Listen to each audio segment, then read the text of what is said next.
avec Pierre Schmitt de LDE PopLab. Alors il y a deux noms, hein. Il y a LDE, on va voir peut-être la partie historique de l'activité, et PopLab, une marque qui a été lancée il y a quelques années. On vieillit donc il y a quelques années. Quelle est l'origine en fait de LDE PopLab? Est-ce qu'on peut le rappeler? L'origine, LDE, on existe depuis à peu près 25 ans. L'origine, c'est 4 potes qui décident de monter ensemble une entreprise de librairie scolaire. Donc, notre métier d'origine, c'est de servir des livres aux établissements scolaires. Donc, on est en 2010 devenu le numéro 1 de ce secteur-là et on l'est toujours. Donc, on distribue toute la littérature qui peut exister, des manuels scolaires, des décos, des atlas, de la littérature, enfin voilà, tout ce qu'on peut imaginer, mais aux établissements scolaires. Ensuite, on est devenu également le premier distributeur de ressources numériques pour l'éducation. Donc c'est le même métier, simplement sur le numérique. Donc là aussi, on a le catalogue le plus étendu du marché en ressources numériques pour l'éducation, des manuels, mais énormément d'autres ressources aussi. Et puis, depuis effectivement, là maintenant, 3 ans, et on l'a commercialisé, on l'a démarré là juste au printemps. C'est tout nouveau. En fait, pour la première fois, on vend quelque chose qu'on a fait nous-mêmes. Voilà. Donc c'est plus un métier de distribution, c'est plus un métier de libraire sur ce secteur-là, c'est PopLab. Et c'est une plateforme qui permet de faire de la curation pour les enseignants, donc d'aller récupérer des ressources et des éléments un peu partout, et puis ensuite de les ramener dans un endroit pour pouvoir construire son cours et le partager avec ses élèves ou avec ses collègues. Ok, donc votre idée c'est via PopLab, permettre en fait une utilisation de toutes les ressources que vous avez collectées au fur et à mesure de votre métier d'origine, quelque part. C'est ça, absolument. Et alors plus large que ça, hein, puisque un enseignant peut aller récupérer des contenus qui sont gratuits ou qui sont mis à disposition par l'institution. Pourvu que ce soit du contenu web, en fait, ça se ramène très facilement dans PopLab. Très bien. Alors, les plateformes, il y en a plusieurs, et surtout, on parle d'enseignants. Oui. Vous êtes dans le droit fil de ce que propose l'Éducation nationale, avec notamment, dans l'établissement, un accès avec un espace numérique de travail, avec des codes, avec le RGPD, etc. Donc PopLab s'insère au sein bien sûr. Bien sûr, on est compatible GAR, on est RGPD. Dans la sphère publique, on est accédé évidemment via GAR. Dans la sphère privée, via École Directe, via Pronote.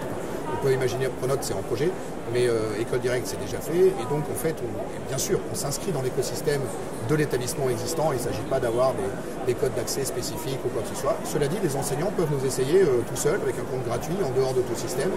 Et aussi, il va y avoir une offre premium également. Mais évidemment que l'objectif, c'est vraiment de s'inscrire dans l'écosystème de l'établissement. Le modèle économique, on en parle. On a accès à une bibliothèque, à partir du moment où il y a un abonnement derrière. Qui paye l'abonnement? C'est la collectivité, c'est l'établissement? Alors, aujourd'hui, on est en mode gratuit, à titre individuel. Il va bientôt y avoir une offre premium pour les enseignants, avec des fonctionnalités supplémentaires. Donc là, on est sur une offre directement pour l'enseignant, à titre personnel. Hein. On sait que malheureusement, les enseignants ne disposent pas toujours des finances qu'ils devraient pour Ils n'ont pas de chèque ressources encore. C'est ça, voilà, on espère que ça arrive. Et puis, évidemment, en fait, notre offre principale, c'est une offre établissement. Donc là, du coup, on regarde avec l'établissement ou avec la collectivité le nombre d'établissements concernés et on fait une offre sur mesure par rapport à ça. Voilà. Donc vous qui avez une vision large, je dirais quelque part, du marché, est-ce qu'on a... Alors, tout le monde va me dire, ah oui, mais au Covid, bon, voilà. Est-ce que l'usage des enseignants de la ressource numérique, hein, c'est un peu ça qui nous occupe aujourd'hui, évolue grandement, lentement, par pic? Oui, je pense que c'est par pic. Parce que, alors évidemment, le Covid a changé largement la donne. C'est-à-dire que plein d'enseignants qui ne s'étaient simplement pas posé la question du numérique, de manière contrainte pour la continuité pédagogique, se la sont posés et ont découvert des outils auxquels ils ne s'étaient pas intéressés avant. On a eu vraiment un pic énorme d'utilisation gratuite, hein, parce que tous les éditeurs dont nous, on a joué le jeu et on a mis ça gratuitement à disposition. Depuis, certains ont maintenu leur activité et puis d'autres sont revenus à leurs pratiques anciennes. Par ailleurs, il y a des pics aussi quand une collectivité décide de vraiment se préoccuper du numérique éducatif. C'est beaucoup le cas des régions. Hein. On sert la région Île-de-France, on sert la région Grand Est, on sert la région Occitanie et d'autres régions, la Réunion récemment. Il y a des choses qui se passent vraiment très profondément là-dessus, avec un accompagnement qui est ensuite fait de la part des académies. Et à ce moment-là, on a évidemment un pic d'utilisation et un changement dans les pratiques. Mais même là, ça va lentement, toujours, c'est normal. On parle de changer sa pratique pédagogique, de trouver les outils qui conviennent à sa pratique pédagogique.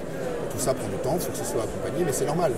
je ne suis pas pour les énormes pics. Je pense qu'il faut faire un travail de fond et il faut aller au rythme des enseignants, c'est très important. Qu'est-ce qu'il reste à faire en fait pour que tout ça se développe et qu'on ait vraiment une fluidité dans les usages, dans les enseignants? Tu as dit le bon mot, c'est l'usage. C'est-à-dire qu'il y a quelques années, en 2017-2019, quand c'était le démarrage vraiment de gros projets numériques, franchement, la question elle était technique. C'est-à-dire qu'il fallait que ça soit réalisable, réalisé dans les établissements, et c'était pas simple. C'est un milieu très hétérogène, et techniquement, c'était compliqué. Les réseaux surtout. Les réseaux, les applications, les devices, tout était compliqué. Et aujourd'hui, bon, je ne dis pas qu'il n'y a plus de problème, mais enfin, on a divisé par 100 le nombre de problématiques, c'est beaucoup plus fluide. Donc maintenant, la question, elle est plus technique, elle est plus autour de l'usage. Ce qu'il faut maintenant pour que ça se développe, c'est qu'on doit mieux accompagner, et quand je dis on, alors c'est tous les acteurs, éducation, entreprise, etc., accompagner les enseignants pour leur montrer ce qui est faisable, pour trouver avec eux les bons outils par rapport à leur pédagogie. C'est la raison pour laquelle, par exemple, cette année, on a fait le choix ici à Educatech d'accueillir sur notre stand des associations d'enseignants, des runes, tweetées, des choses comme ça, parce que en fait, on croit beaucoup dans le fait que les enseignants ont besoin d'être accompagnés, on a besoin de leur mettre le pied à l'étrier, et pas juste d'avoir des injonctions, il faut du numérique. Non, l'idée en fait c'est plus, le numérique peut apporter, comment, et puis on vous montre, et on vous accompagne, on vous tient la main. Et vous organisez, je ne sais pas si vous le faites toujours, des webinaires justement pour accompagner un petit peu les pratiques. Oui, bien sûr, on a un cycle de webinaires, puisque c'est ce qui est marqué là, les rendez-vous du numérique éducatif, qui continue, qui se joue régulièrement dans l'année. Et vous l'avez lancé il y a 2 ans, 3 ans? Oui, 2 ans, c'est ça, oui, absolument. Ça fonctionne bien, il y a beaucoup de gens qui viennent, et on va toujours attaquer une thématique. Et là, l'idée, c'est vraiment de dépasser le stade de la ressource. Bien sûr qu'on va montrer des ressources qui permettent de faire des choses, mais on va prendre du recul et on va toujours axer ça par de la pratique pédagogique de terrain. Pas par, en fait, on ne vient pas par la ressource, on vient par la pédagogie. Et puis après, on dit, pour cette pédagogie-là, il existe ça, il existe ça, il existe ça, que ce soit du gratuit, du payant, enfin voilà. Ok. Des projets pour PopLab, je ne sais pas moi, l'international, où on reste francophone, on reste français? Non, bien sûr que non. Il se trouve qu'on est alsacien. Alors, on a créé une filiale en Allemagne il y a maintenant une quinzaine d'années. C'est facile, hein, on traverse le Rhin et on est à notre filiale. Donc c'est évidemment un peu confortable, c'est plus facile que si on en créait une aux États-Unis. Ça fonctionne, le numérique démarre là chez eux, ils sont un petit peu en retard par rapport à la France.